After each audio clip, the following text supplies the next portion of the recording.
Are you ready yet? You may have a few drafts this weekend. You're probably a little bit overwhelmed with all the cuts and signings over the past few days. Well, take a breath, relax, and let's focus on the guys who are still on the rosters. Tonight on the Rod Pod.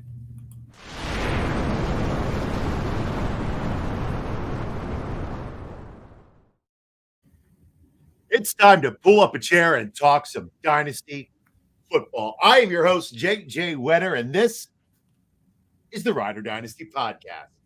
Tonight, we're going to deliver 6 bold predictions for this season. Complete the first Divisional Fantasy Draft. Gentlemen, are you ready?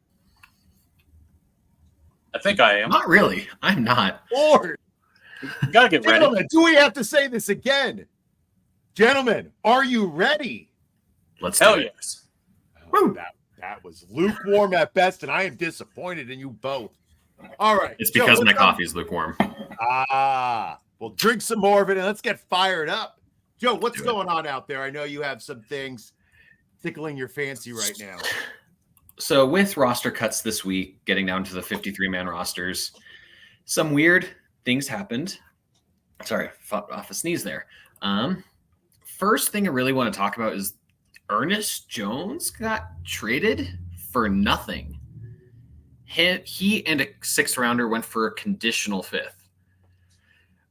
So I haven't seen many of the conditions there, but I assume at most that would get up to a 3rd. Like there's no way it's going to go up multiple rounds. Probably won't even get to that high.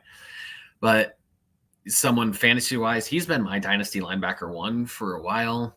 And redraft-wise, he's been a top 3 linebacker. Maybe this drops him to top 6 range, but I'm not really worried about him. But I don't understand really what the Rams are going for. I understand off-ball linebacker isn't a valued position, especially for this defense. But he was a team captain. He was the 2nd best defensive player when they won the Super Bowl. Like, aside from Aaron Donald, he was the most vital piece there. I really just, especially now, Aaron Donald's gone. They needed some extra pass rush presence, which Ernest Jones is the best blitzing linebacker in the game. I really don't get it. Troy Reader's the green dot now. So I guess buy him if you're in a draft now and need a sneaky upside shot. But I don't understand it all. And the Titans, they're just making a lot of moves this offseason. They're going to be, at worst, really freaking annoying for contenders. Yeah, my question for you, Joe, like I'm an IDP enthusiast, right? I'm not an expert. I don't pretend to be. I don't understand why they traded Ernest Jones. Like I hadn't heard anything. I haven't heard of a decline. I didn't hear that he was demanding more money. He did post a tweet and deleted it that he did not request a trade. From what I have seen some murmurs that he is up for a new contract after this year, but that Rams didn't want to pay him. They just don't value the linebacker spot. So I guess they got something for him, but did they really? It's like, It's just a pretty tough look on a Rams team that already really looks thin on paper. yeah. And I mean, it doesn't make a whole lot of sense. And not like some of these other guys who have holdouts and all that stuff. I mean, he could have played and everything would have been fine. They just didn't have to pay him next year. But they send him off. Maybe some of these guys that they have drafted, they feel like they can step right in. But I think I know the offense is going to be good. But I mean, this Rams team just overall on paper is just really, the margin of error is just really thin on this team, especially on defense. Yeah, they traded their best defensive player, and the best one by a wide margin with Aaron Donald gone. It's not good process this time. The timing is so weird too. And I mean, I understand not wanting to pay linebackers, but it's not like he's a Shaq Leonard who was already super injury prone, limited as a player, and small. Ernest is the prototypical size and hasn't been injured. I don't think he's missed more than a handful of games in his career. I don't get it. Good for Tennessee. Sucks Good for Tennessee. Man. Good for Tennessee. And what else is on your mind, Joe? Other big topic of the offseason has been the wide receiver contracts, specifically the holdouts. CeeDee Lamb signed a monster deal and will be reporting to practice, but Jamar Chase practiced Monday and hasn't since. And then Brandon Ayuk is still nowhere to be found.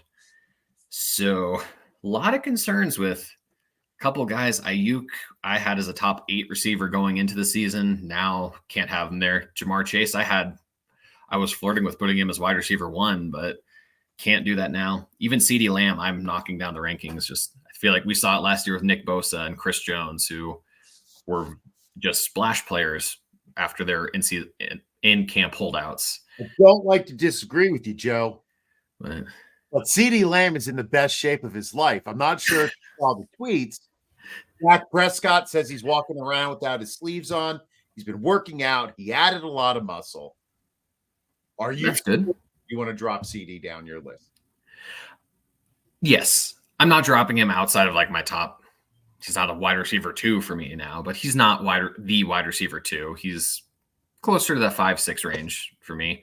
Granted, I guess with Ayuk and Chase going down, he's still in the top 5, but yeah, I'm not as nervous about CeeDee Lamb. I think his connection, I think he's in there at least with a week to get everything moving. But Jamar Chase and Ayuk, and if we're talking about San Francisco, their big tackle Williams is still out. Yep. And those are I'd say Ayuk and Trent Williams are the 2 most important players in that offense, including CMC, including Debo. CMC is the biggest argument, including Purdy. It's like Trent Williams you see Brock Purdy splits with and without him, and it's ugly without Trent Williams. Yeah, I'm a little bit nervous to the start of the season. I know last night, not to name drop on the All Out Blitz, we're talking with Jorge Martin. He said I should not worry. And I trust him, right? I trust him. He's a smart man. So I'm just going to breathe. I'm not going to let my anxiety for fantasy football wash over me. But Jamar Chase, man, I don't know if I know I have 2 drafts this weekend, 2 home leagues. I don't know. It's very tough, especially when you look back at Antonio Brown when he signed with the Raiders. That got like real goofy real quick. And then Le'Veon Bell, where he kind of stood his ground. That's kind of another thing. I know the situation is different, but when you're paying first round capital, these are supposed to be your foundation, and there's not supposed to be any holes in their game. And when you got guys not showing up, even when they get to practice, it takes at least a week, 10 days to get into kind of game ready shape for these guys. And it just it's weird, especially Jamar Chase. The Bengals told T. Higgins, hey, we're not going to pay you because we got to pay him. And now they're not paying him either. We're going to play hardball. It just doesn't make any sense. It's a very Bengals thing to do. Yeah, always. Bengals will always Bengal. With Trent Williams, a tweet from Rich Rebar, who I've seen this a few places, but with Trent Williams, Brock Purdy has a 6.7% touchdown rate and 1.7% interception rate. Without Trent Williams last year, which was less than 100 dropbacks, it went to 2.6% touchdown rate and 5.2% interception rate. Yeah, well, I was reading an article by Eric Edholm of the NFL.com, and he cited that without Trent Williams, the Niners are 3-6 in the past 4 years. Sounds right. So no bueno indeed. Keep your eyes open now. And we can't forget about Hassan Reddick as an IDP podcast. Sorry, I can forget about him as a Jets fan.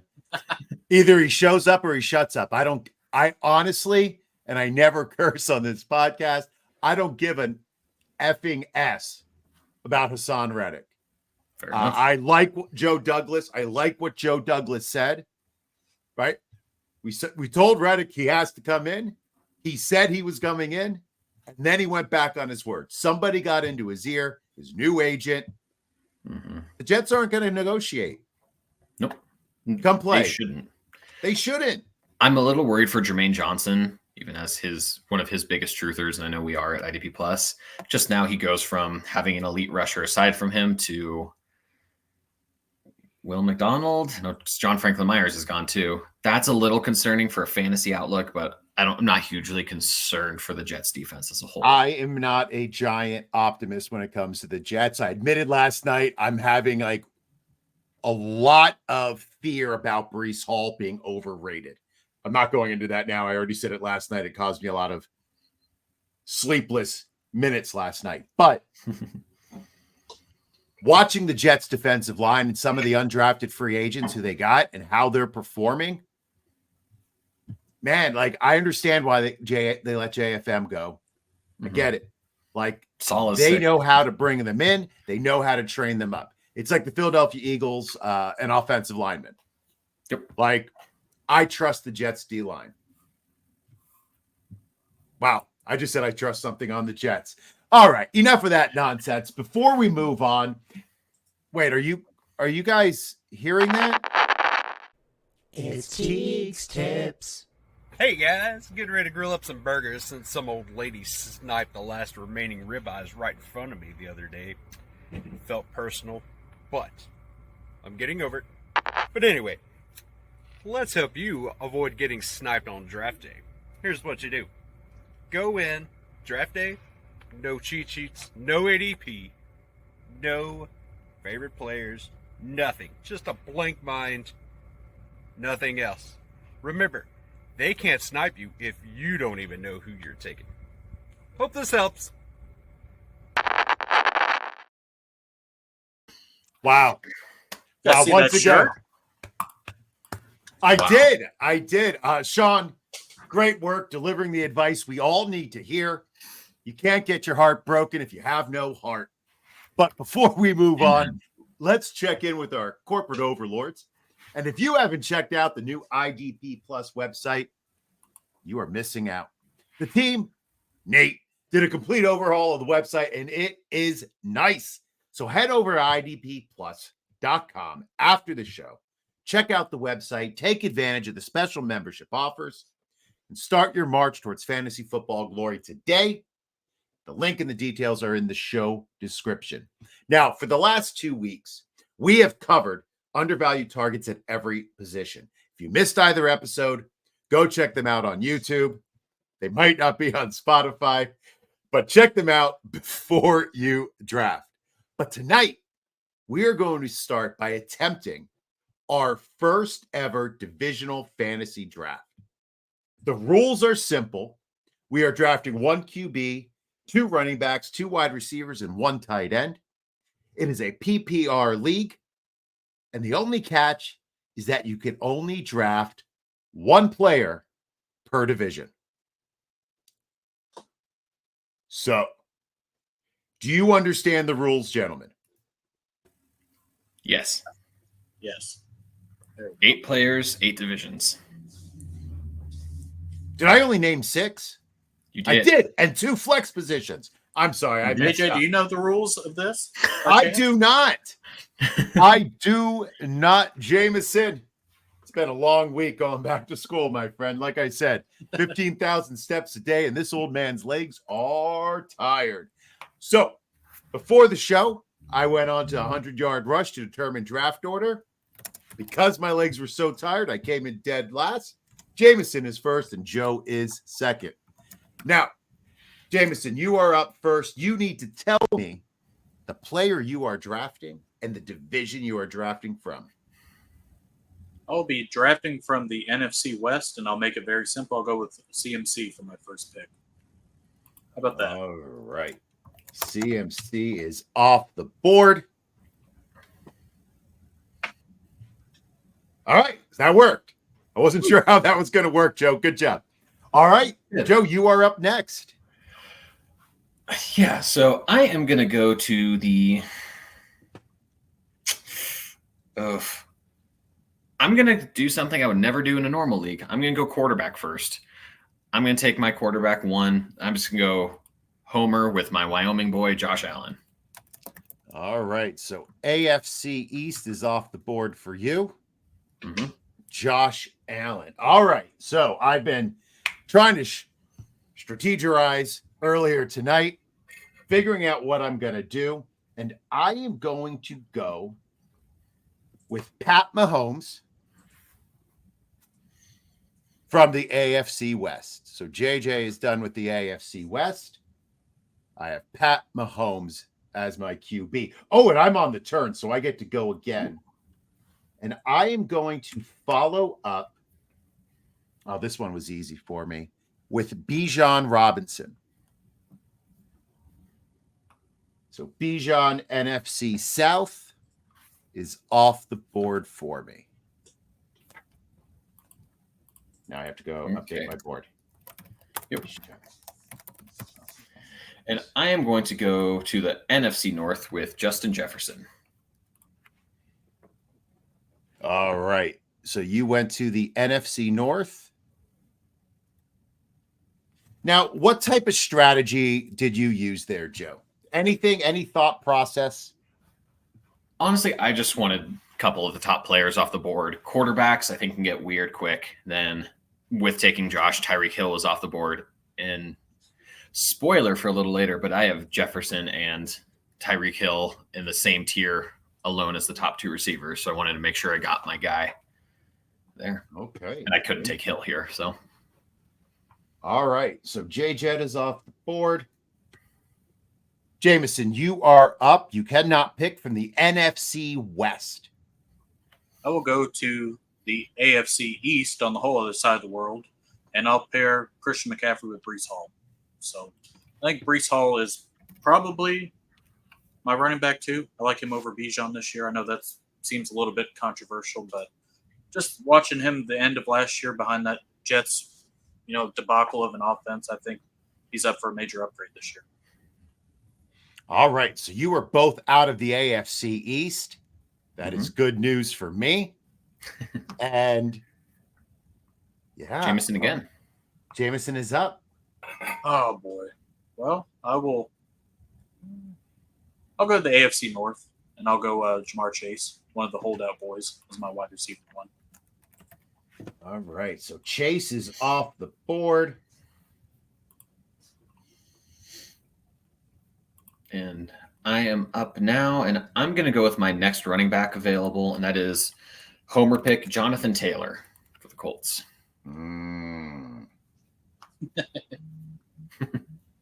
Didn't like that at all. So Jonathan Taylor is off the board from the AFC South. You got that for me. Thank you. I am deep in deliberation, so I know who I'm taking from the AFC East. But I don't have to care about you all because you can't go there. I like this part of the strategy. So I am going to go and take Mr. Guns himself, the biceps that are going to flex this year, Joe, CeeDee Lamb from the NFC East. I like it. Oop, and then I'm going to turn around. I know where I'm going there. Let me get rid of the NFC East from my custom-made draft board. And I am going to take... I'm a little confused right now. I have a... Okay. All right. No. I'm in good shape. I am going to take Cooper Kupp. Ooh. Spicy. From the NFC I like West. That one. That's a fun one. Name drop. I was talking with Doug on the show last night. Actually, it was before the show. And we both like Kupp, and we have Kupp in so many of our drafts. We're either going to be geniuses or idiots. All depends on how it turns out. So I'm really loving my team right now with Mahomes and Bijan, CeeDee and Kupp. I feel like I'm in good shape. Joe, where are you going? Debating between a couple positions here, but I'm going to go I still have my NFC East available, so I'm going to go with A.J. Brown for the Eagles. Come on, Good dog. pick. Good pick. Thank you. Playing the game here is tough now. It is. This is a little bit harder than I thought it would be. Right. And I think it's because I forgot about the flex positions. All this thinking is killing me at the moment. So I'm on the clock, correct? Mm-hmm. That is See, correct, I'm trying to play like 4D chess where thinking about the NFC South. There's like nobody, but I know I got to pick one. So Mhm. do I burn it here? I'm not going to do it. I'm going to go Jalen Hurts at quarterback. All right. So Jalen we are Hurts. all done with the NFC East. Everybody's gone from that division. And quarterbacks. Yeah, we're done. Woo. Nobody's coming out of that division again. Joe, Nope. wait, was that 2 Jameson picks again. for Jameson? This You're one. on the turn.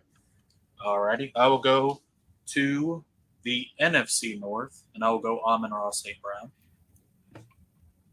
Okay. Nice pick. So Amon-Ra from the NFC North. Not a giant fan of that pick. I mean, it's a great pick, but I would like him. And now I can't have him. So, Joe, you are up. I am, and I'm going to go to the NFC South here with who I think is, if you take Bijan away, I think the clear top player in this division. That's Mike Evans, Mr. Reliable, going with the flex. And thankfully, I'm done with this gross-ass division now. It's brutal. All right. So that puts me up. Oh, I too am done with the NFC West, right? I didn't mark them off my list. NFC You have them West. marked off. No, I'm not on my little draft sheet. So I have Oh, I 4 see. positions left. I'm on the turn here. I have the AFC East, AFC North, AFC South, and NFC North. So I need a running back, a tight end, and 2 flex positions. So for my running back, I am going to go to the AFC North and take Derrick Henry. Ooh, that's a good one. So Derrick Henry is off the board. I'm happy to have him on my team. I can't wait to see that Madden roster. Like we used to make all the trades to put like the biggest running backs to the fastest quarterbacks. Yeah. And now I'm going to go to the tight end position. And I am going to take from the AFC South, Evan Ingram. Ooh, a tight end 1. All right. I'm happy with that. I'm happy with that turn right there. I really like the way my team's shaping up.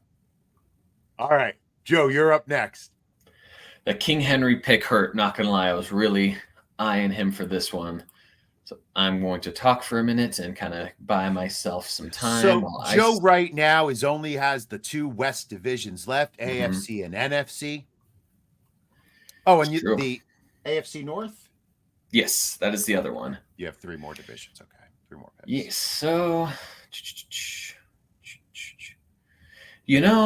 I'm going to take a bit of a risk here and go with my second running back and knock off the NFC West. And I'm going to go with the punt returner, Kyron Williams. Are you guys worried at all about him being a punt returner? Because it doesn't really bother me. No. Am I bothered? No. Is it an unnecessary injury risk for somebody who isn't, not to say he's injury prone, but he has suffered from multiple injuries? He's a small player. I just don't know if that's the best usage for him, but I don't know as much as Sean McVay. So in Sean, I trust, I guess. Maybe He that's a traded Ernest motivating Jones. ploy. I mean, I know they talked about him returning punts. I think he's returned like 17 punts in his college and NFL career. Mhm. I don't know if that quite makes you a punt returner, but there we are. That leaves you, Jameson, on the turn. Oh, man. So Jameson glad I- has the AFC South, West, and the NFC South left. I will go grab my tight end. When you said AFC tight end, I kind of clinched a little bit, but we're all good now. I'm going to Okay. go Travis Kelce because outside of him, I am locked out of any decent one. So I'm going to not screw that up. And then, let's see. There we go. Great one. And then it's me again, correct? Indeed. That is correct. So I'm You're in going the to take, Souths. I'm in the AFC South, and I will take Nico Collins for my flex. Ooh, good pick. Oh, yeah, that is a good pick. All right. Kind of like that team so far. Hurts, CMC, and Brees. Jamar Chase, ARSB, Mr. Taylor Swift, and Nico Collins in the flex. That's not bad. Joe, you are up next. You have Josh Allen, JT, Taylor, Kyron Williams, Jay Jetta, AJ Brown, and Mike Evans in your flex. You need a tight end and another flex. And you have the AFC West and North open. AFC's West and North. Checking my board real quick. I'm not going to take a tight end here. Just neither of you guys can take one. So I have a little more flexibility there. So I'm going to look really peek behind the curtain. I think the two options here really are Devontae Adams and Isaiah Pacheco, unless I'm missing someone very obvious, which if so, my apologies. But I don't like watching Isaiah Pacheco, so I'm going to go with Devontae Adams. All right. So we went into the AFC West to the Raiders, leaving you only with the AFC North left. I am now up on the turn with my final two picks. I am loving my team. I have Mr. Mahomes, Bijan Robinson, King Henry, CD Cup, Evan Ingram. The reason I went for Cup is because you guys had shut yourselves out of the AFC East. So, Mr. Baby Daddy, Tyreek Hill, welcome to the squad. I will gladly take him in my flex position, and I will finish up in the NFC North. And I'm a little bit torn here. Does anybody else have the NFC North left? No. So I'm torn between Gibbs and Roma Dunze or DJ Moore. I'm going to go with Gibbs. I'm going to put a running back in my other flex position. And we can just say this right now. You guys don't even need to pick. I have one. But please, Joe, try to finish. I'm going to take Mark Andrews. Oh, that's AFC North tight end. I think there's a clear path to him being tight end one this year. I thought Isaiah Likely was going to be the tight end one on that team. Only if Andrews gets hurt again. Okay. I was being snarky. I get very snarky during competitions. I apologize. Don't. It's fun. Jameson, you are going to the NFC South for your last flex position. I'm going to go with Drake London. I think that is honestly about all that's there. Rashad White, Deontay Johnson. I mean, it gets Kyle very Pitts. ugly. No. I might go Deontay Johnson over Drake London. I like them both. I like Deontay Johnson a lot this year, but I'll go with Drake London. This is what it is. It is what it is, he says. That is not true. Nothing is just because you say it is. So we now have our teams. Gotta say with the NFC South real quick. Sorry. Sure, go ahead. Drake London, Chris Olave going wide receivers 11 and 12 ECR gives me the heebie-jeebies. Don't love it. Not at all. But gentlemen, shall we place a wager on our teams? Oh, no.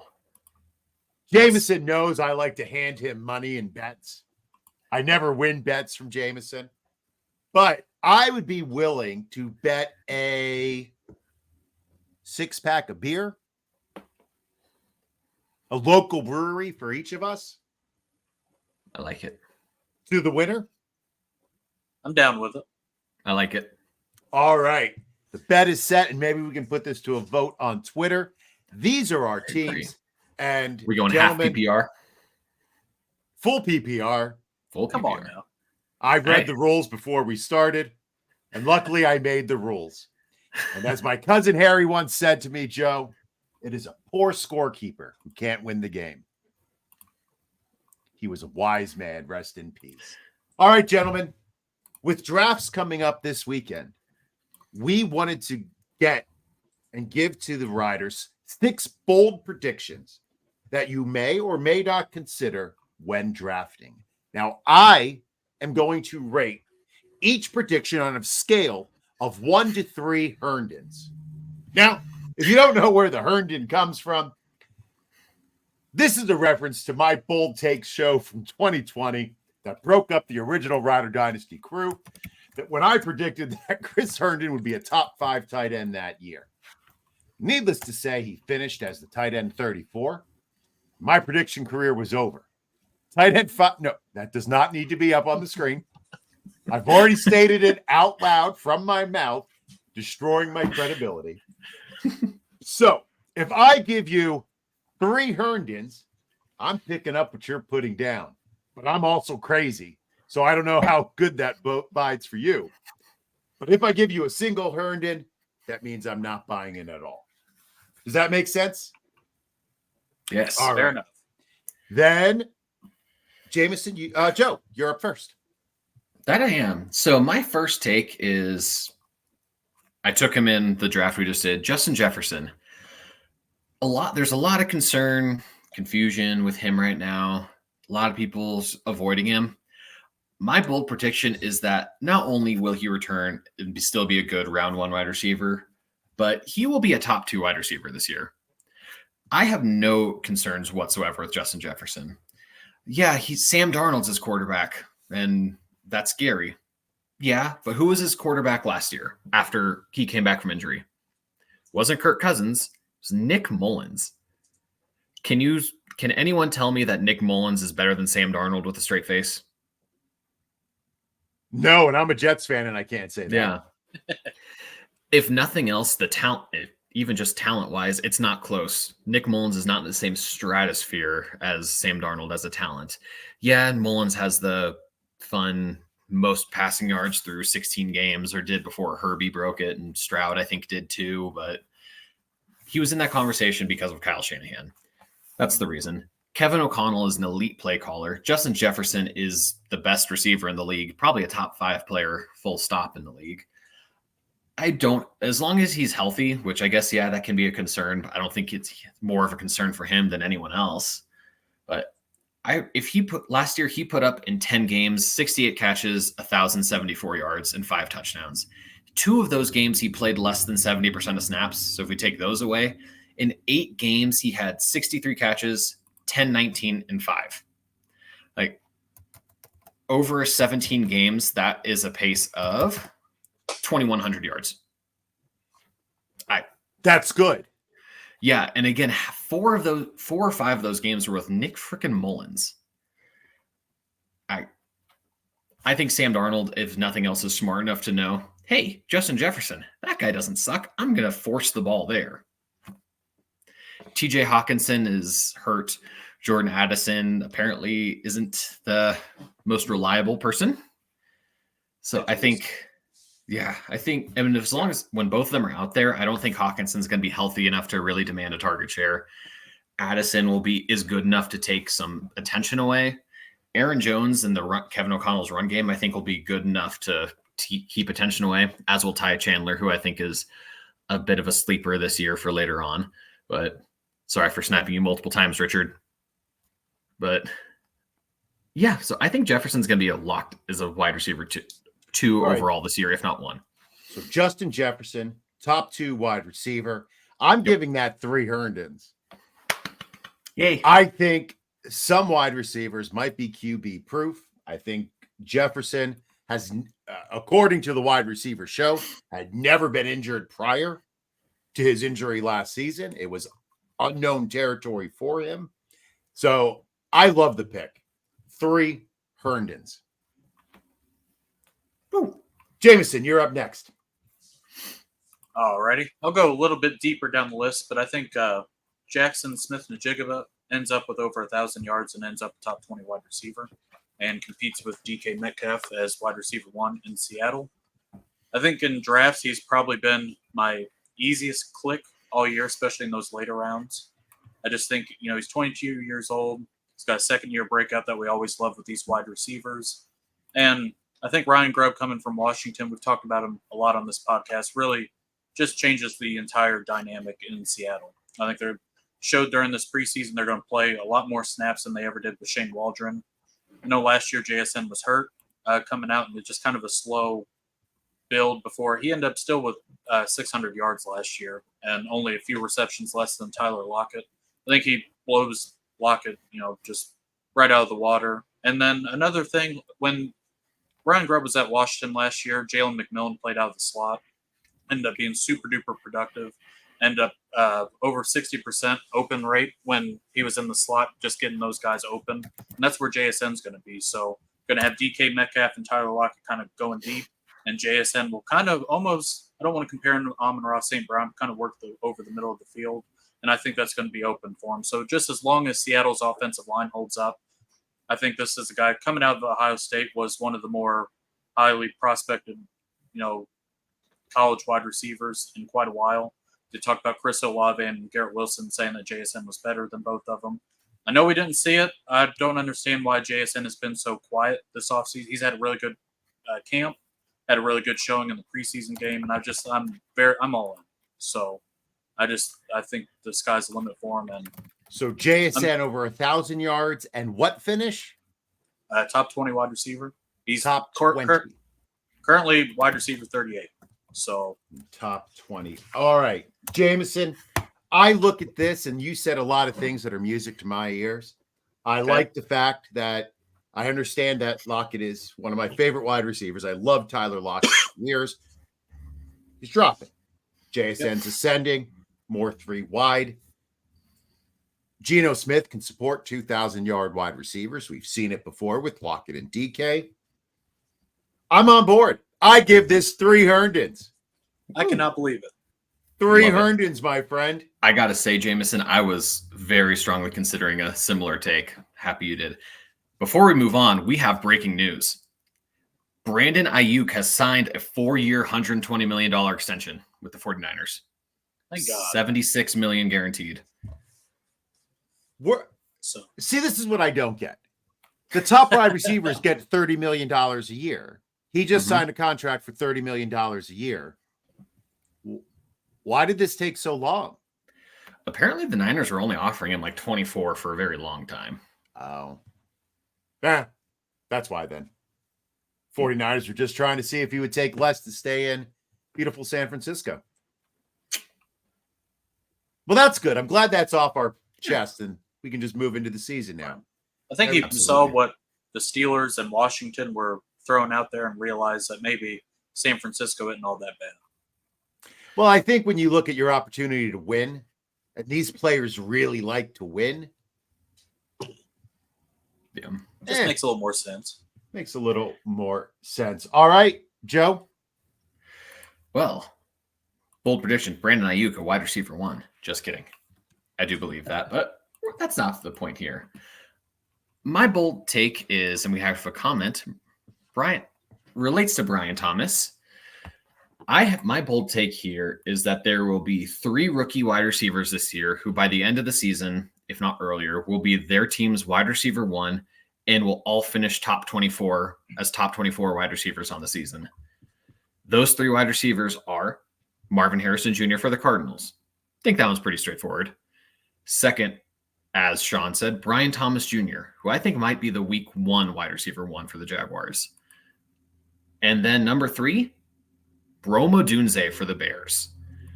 Now, I do think Malik Neighbors is the clear wide receiver 1 for the Giants. I just don't think he'll be a top 24 receiver because Daniel Jones sucks, as does Drew Lock. But these 3 guys, Brian Thomas has been phenomenal in the preseason so far. Christian Kirk's banged up again. My biggest concern with Brian Thomas as a prospect was that can he run a full route tree, or was the slant and go thing he did in LSU a scheme thing? Looks like it was a scheme thing. We talked about last week where he was running some big boy routes, making with great separation, great hands. I think he's going to be the top wide receiver there right away. I'm really excited for him. Rome Odunze, I think, will be a little more up and down to start the year, just having DJ Moore, Keenan Allen there. And they're both still good, very good at worst. But the chemistry with him and Caleb Williams, I think, is very clear. When Caleb starts doing his Caleb Williams thing, he's looking for Rome Odunze. And I don't think Keenan Allen has much left in the tank. So I do think by the end of the season, Rome does take over as the top receiver for the team. I think there's a real world where he does have double-digit touchdowns as well. And yet Neighbors could also sneak in there. Again, it's just the Daniel Jones of it all. All right. So Joe says that Rome, Brian Thomas, and Marvin Harrison will each lead their team, be their team's leading wide receiver, and all three will finish in the top 24. Looking at that, I would say that if one is true, if those three receivers are their team's leading wide receiver, then I would assume those are high passing offenses looking at those teams. Therefore, they should be top 24. However, your Neighbors take, I'm a little bit nervous on. I know Daniel Jones is terrible. I'm not 100% sold. This is only getting two Herndons. I think it's possible, but this is going to be a tough one. So two Herndons for this bold prediction. So is your main hesitation that Neighbors isn't involved, or? My main hesitation, like if I'm looking at this, I think the chemistry between Caleb and Rome is going to take off. I don't know if it's going to start off that he's the wide receiver one. And I don't know how many weeks either Keenan or DJ Moore are going to have as the wide receiver one, and if Rome's going to be able to catch up. Couple that with the fact that Brian Thomas, to have three wide receivers all break out is a tough proposition. Not because they're not good players, but because you don't really see three. It's Chris Herndon, not hernia, Sean. Don't need anything from the peanut gallery. So I think that's it. I just think it's like doing a parlay in betting. Like I get everybody loves parlays. Parlays are sucker bets. And you're asking me to believe in three things, and I can't give you three. I can only give you two Herndons. Jameson, you're up next, my friend. Alrighty. I don't know how spicy this is, but I think Zack Moss ends up a top 12 running back this year. Wow, that's spicy. It's a little spicy. Just hear me out. He's RB 34. Joe Mixon, who hopefully, if you actually don't look at the stats and watch the games, left a lot of meat on the bone as a running back last year, ended up RB 7 and leaves to go to Houston. So all that production goes. Chase Brown was there last year. And as much as, I think he's even gone in front of Zack Moss now, but it just doesn't, production wasn't there outside of a couple of screens that ended up going viral. But, Joe Mixon fell in the box 12 times last year, 9 of them on the ground. I think that Zack Moss ends up getting the goal line work. And Bengals spend a lot of time in the red zone. And when they do, they tend to run the ball. I think Joe Burrow will finally be healthy in this offense. That it's been a while since we've seen him kind of actually go. They did for a little bit last year before things went south, but I think he's going to have every opportunity to do that.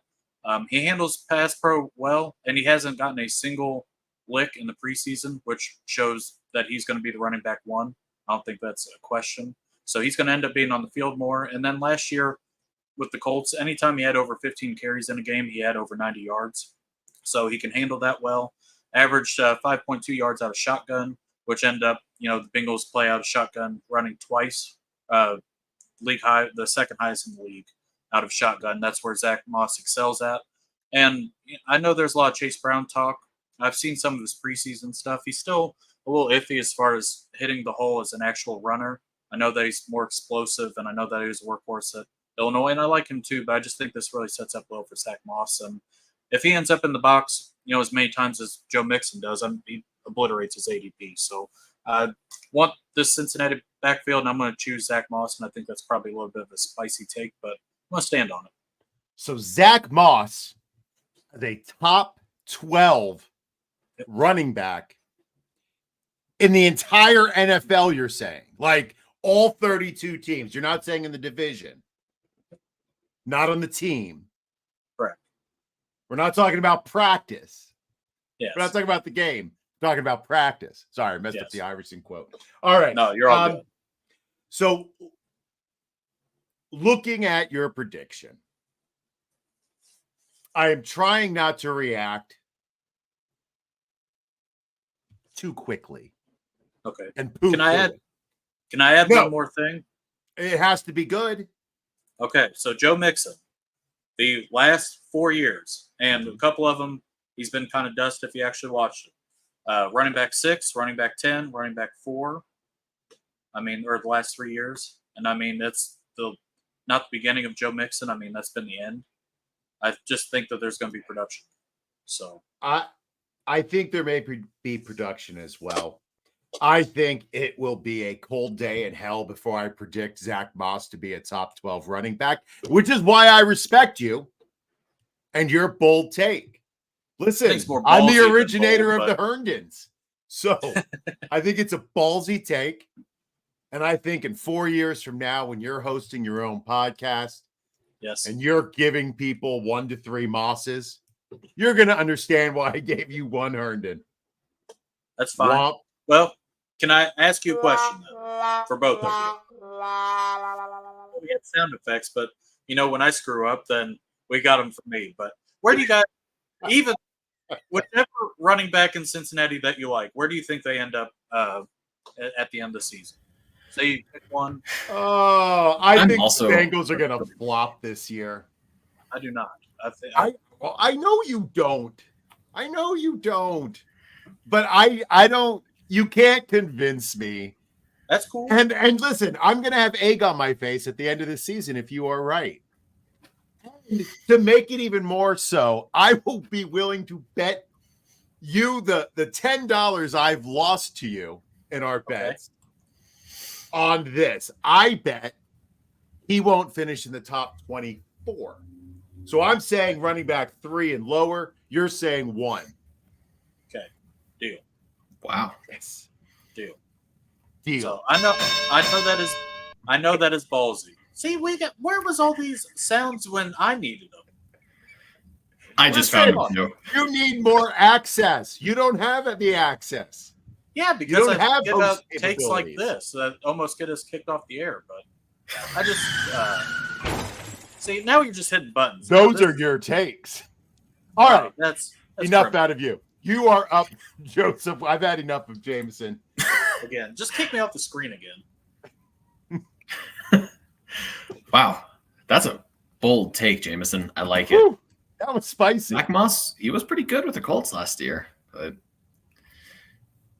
I don't think I can go that far with you. But how many Herndons did you give him? 1? One. Not even one. I think 1 was being generous. Because listen, everybody gets a Herndon. Everybody gets a Herndon.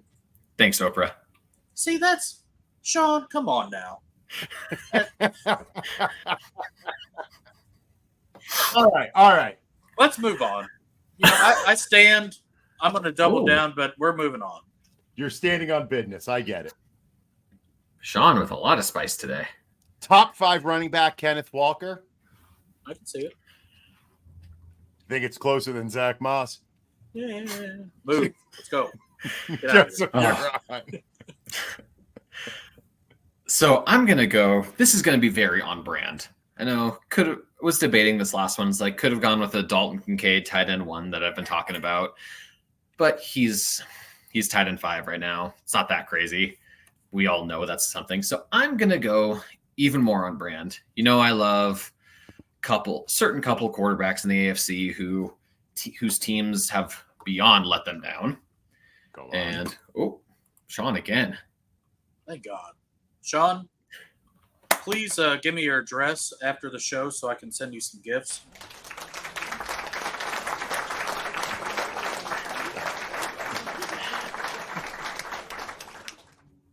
That went a lot longer than I thought it was going to. But a couple of quarterbacks that I'm very fond of. Do you guys know pause is the no? That's what she said.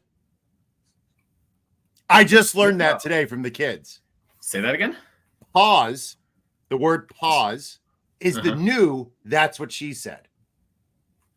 So you said that lasted longer than I thought. Pause. That's what the kids said. Try it out. Try it around a young person and see. Are the kids doing the Tide Pods again? No. The teachers are. Go ahead, Joe. Sorry for interrupting. So these quarterbacks currently ECR-wise are going 16 and 17. There's two of them. I am predicting that both will end up as quarterback ones on the season, and that is Justin Herbert and Trevor Lawrence. Again, very on brand. You know, I love those two and see them as far better quarterbacks than many in the public perceives them as. Anyone saying Gardner Minshew is better than Trevor Lawrence can get the hell out of here. Colts fans, talking to you. Anywho, Trevor Lawrence was really good last year before he got hurt, and he was going through like 4 different injuries last season. Part of why he kind of fell apart towards the end. O-line completely fell apart. And as I and Sean have said, we clearly believe in Brian Thomas. I still think Christian Kirk is a good secondary receiver. And JJ, you took Evan Ingram as tight end 1 in our draft. Obviously, there was a little more context needed for that. I'm sure you don't have him as the tight end 1, but still, that you were willing to do that shows some vote of confidence in him. Mm-hmm. Lawrence was also the least lucky quarterback ever last season, with how many drop touchdowns or within 1 yard, within a foot of the out of bounds line. How many of those plays were there? Saw something that on EPA was lost double-digit points. So, like, just one of the unluckiest seasons ever. If we just some regression in there, getting back towards the mean, I don't think we're going to see Trevor Lawrence with a 21-14 touchdown interception ratio. I think that'll be closer to 30-10, especially if the defense is looking significantly better, which will help him as well. Travis Etienne is what he is. I think he's proven he's not like an elite running back, but serviceable enough to use in the run game. Doug Peterson might actually be taking play calling over from Press Taylor, which, please, God, please, we don't need press calling plays anymore. But I just think Trevor is freaking phenomenal. 11 career rushing touchdowns. I think we can see that again. I feel like Trevor, he's awesome. I think we could really see him blow up this year. Justin Herbert, on the other hand, the passing game, they're not going to pass as much, but it's going to be significantly more efficient. There's so much fear that they're just going to run the ball 80 times a game and let Herbert throw like 12. That's not what's going to happen. I said it last week or the week before. Jim Harbaugh's not an idiot. A weirdo, but not an idiot. He knew we had Stanford with Andrew Luck. Yeah, he wasn't throwing as much as Robert Griffin III or some of the other quarterbacks that were around then. But he was still throwing enough. He knew what he had. Luck could have won the Heisman that year if he wasn't a psycho himself who loved to see his team run the ball down the other team's throat. Again, Andrew Luck, weird dude. But I think we can see a lot of work from Justin Herbert this year. A lot more opportunities for deep shots. Yeah, the receivers aren't as good, but Ladd McConkey was a game breaker at Georgia when he was healthy. Josh Palmer has good chemistry with Herbert. I'll say that much. I think that's good. Herbert's going to be more of the hang-up, but he's an elite quarterback. He's in the 2 to 4 tier for me, quarterback 2 to 4 range for me overall in the league. Not for fantasy. I don't think he'll be that high up. And I do think he's actually going to be able to run a little more. The offensive line is significantly healthier and better. The main reason Herbert hasn't finished as an elite quarterback the last 2 years in fantasy is because he's gotten hurt because the O-line was atrocious. They're not anymore.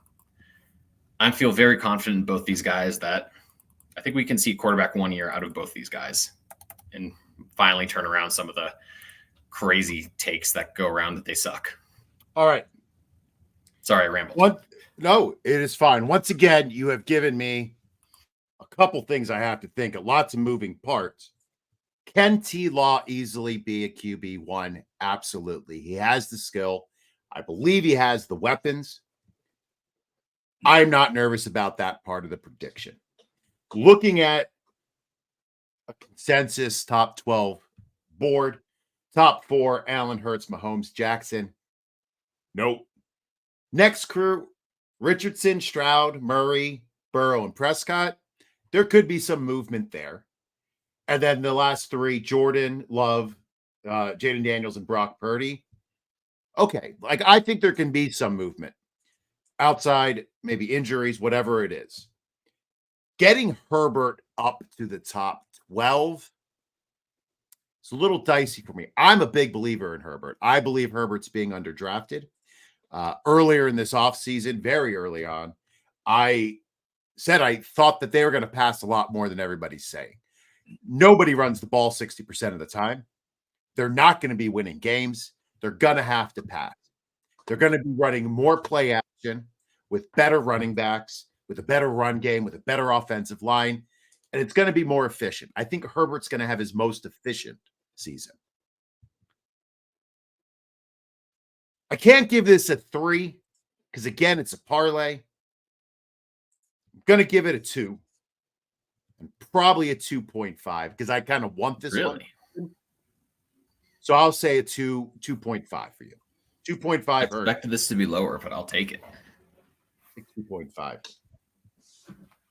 Well, Jameson, you're up next. I already feel like I'm not going to get anywhere close to 2.5 on this one, but can I try anyways? Do I get permission? Will I get kicked off? I'd be offended if you always didn't. open to new ideas. All right. Well, especially on your favorite player. Yeah. Oh, yeah. My favorite one of all time. So, Mr. Kentucky himself, Will Levis, will be a top 15 quarterback this year. Mayo boy. Hear me out before we start. Okay. Go on.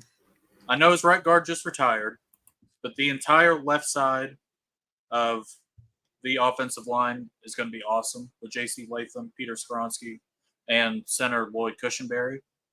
So as long as the right side doesn't totally fall apart, I think he'll be okay. DeAndre Hopkins is there. They just brought in Calvin Ridley, who I thought was a couple catches away from his season totally looking different last year in Jacksonville. Just some touchdowns that, if the end zone was 0.5 of a yard longer, would have went towards them. And then, they also brought in Tyler Boyd and brought in Tony Pollard pair with Tajay Spears. So I think it's going to be really explosive. Bring over Brian Callahan. And then with him in Cincinnati, they really pushed the ball. So I think they're going to try to control Mayo Boy's chaos. I know last year was not pretty. I cannot give you any stats from last year being any good outside of game one. I'm very well aware. But I do think that there's an opportunity for him. And especially his 2021 year at Kentucky, which really put him on the map. He ran 9 touchdowns in, which as far as these quarterbacks go, ends up being pretty huge. Him being quarterback 24, outside of some of these immobile guys, like Aaron Rodgers, Stafford, I definitely think there's a path for him, passing those guys up. And we kind of saw it last year with Brock Purdy. He was ranked like QB 30, but you knew that. I know the Titans' weapons are not near as good as 49ers, but there's definitely a path there with Will Levis' athleticism. And I know preseason doesn't matter, but he led yards per attempt out of all quarterbacks in preseason with 10.5. So, Brian Callahan's going to try to push it. And then, this almost compared him to like Jameis Winston. If you can just control the chaos a little bit when he was in Tampa and had that one wild season, I think that can happen with Mayo. So I'm not going to buy the perfume or the cologne and put it on, but top 15 quarterback for Will Levis. Is that fair? All right. Is the cologne a real thing? Yes. Is that a real product or a promo thing? Wait, did I miss something? Real. Is it really? That's so cool. Yeah, he had some Mayo cologne stuff that he put out. People bought. I don't know if my wife wants to sniff Mayo off my neck, but more power to her if she ever does. Well, and that's the pod for tonight. I never want to hear that phrase again or picture that image. All right. So listen, I'm going to give you this is what I say to my students. I'm going to be completely honest with you, Jameson. I'm looking at that top 15 for Will Levis, and I'm looking at the list right here of who he has to pass. Baker, Geno. Geno's going to be tough, right? Because you predicted that he's going to have 2,000-yard receivers in a high-octane offense. So I don't. But he doesn't rush the ball. That's okay. That's so his rushing is good. All right. He still has to get past TLaw, Jared Goff, Tua, Caleb. Tua's possible. Caleb's possible. They're all possible. Mm-hmm. It's a big move. And I don't know if he has the weapons outside of Ridley. He has Hopkins. Yep. Go on. Both running backs are good receivers. Yeah, Sure. Spears and Pollard. Get them in the screen game. Left side of the offensive line, not the right. If they Levis go behind is a good Latham runner. and Skoronski. They pancaked the hell out of somebody last week. Joe, tell me why this is a 300. I don't know if I can get to 3, but Can you get the 2? I can get to 2.5. I don't think Tony Pollard or Tyjae Spears are great goal line backs. Will Levis, when he started at Penn State, was, in college, there's always like a running quarterback. For Michigan with J.J. McCarthy, it was Alex Orji. Had to say the name. Sorry. But at Penn State with Sean Clifford, it was Will Levis when he started there. They didn't let him throw. He was the running quarterback. He's a powerful runner. He's a big meathead. He's basically a linebacker back there. I think there's upside, 8 touchdown rushing upside for him. I think they're going to be throwing a lot in the goal line. Brian Callahan doesn't like to run the football anyway. I think we're going to see a lot more a high passing red zone passing rate. But I think the defense has improved vastly. So I think they're going to be in a lot of positions. I mean, they added L'Jarius Sneed and Ernest Jones for nothing. Harold Landry is back healthy. Yeah, I just drafted him in the Invitational. Nice. Needed some help. So listen, I'm picking up what you're putting down, but sometimes I have to look at all the other predictions we made and how I graded them. I gave the JSN 1 to 3, which means I believe that. I gave and it all goes downhill from there. I gave your 2 quarterback one, Joe, a 2.5, meaning I think 2 guys are moving up. That's a lot of upward mobility. It is. But you had me a little bit convinced that maybe he's like a lumbering, like a faster Ben Roethlisberger, just a lunkhead back there. God, I'm not a big Levis guy. I think this is going to be a pity too. It's a pity too because I feel bad that I'm hurting Jameson, and I don't want to. Jameson, can I just be honest? You can't handle the truth. What? You need me on this wall. You need me. If you told me the truth, I'd still show up. That is a 1 Herndon then. You know what? It's a 1 Herndon. I can handle that. I think that's fair. I think that's fair. I don't think there's any possible way he ends up. I mean, there is a possible way. Maybe if there's an earthquake and the entire East Coast falls into the Atlantic Ocean, leaving he isn't. If the West Coast all falls in, leaving only Tennessee alive, maybe Will Levis then. But maybe he'll join forces with Zack Moss. Have build a dynamic super team. duo. Be like Hulk Hogan and Randy Savage just pulling together. Oh, it would be more. There's a lot of names for him to pass. A lot of names for him to pass, but I think he's set up, or it's possible. It's more possible than some of the other guys.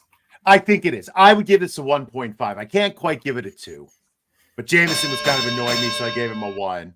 Uh-oh. I annoy you every week. You never annoy me. Invite you back on. This is your home.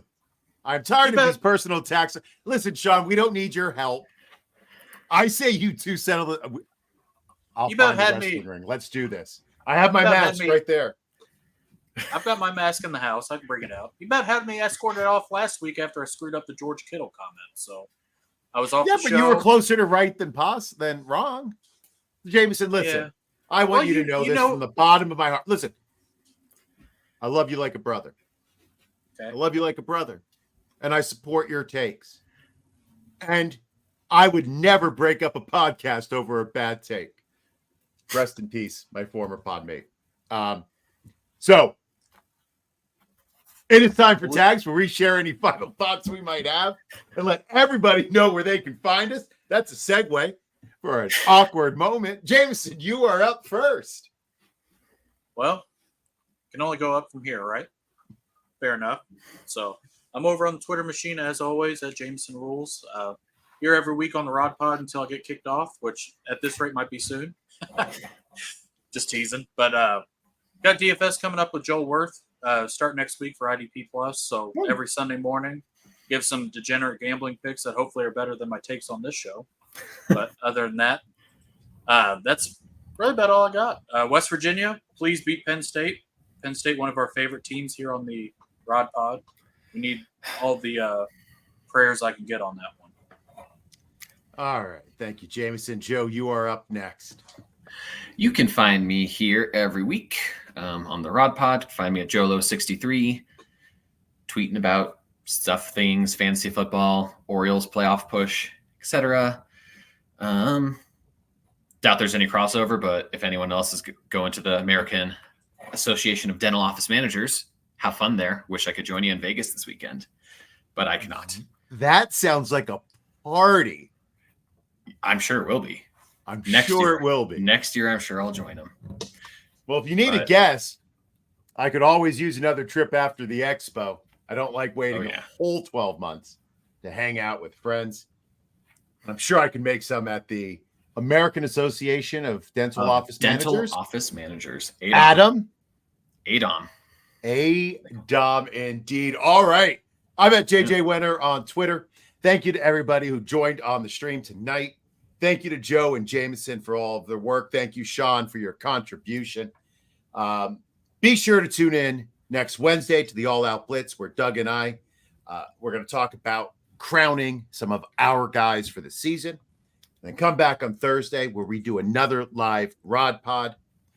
And from all of us to all of you, be safe, be well, and as always, boat drinks, my friends. Boat drinks. I love you, Jameson. Love you too, baby. Thank you for watching the IDP Plus YouTube network. If you enjoyed this video, give it a thumbs up and don't forget to subscribe to our channel. Be sure to tap the bell icon to get notified whenever we upload new content.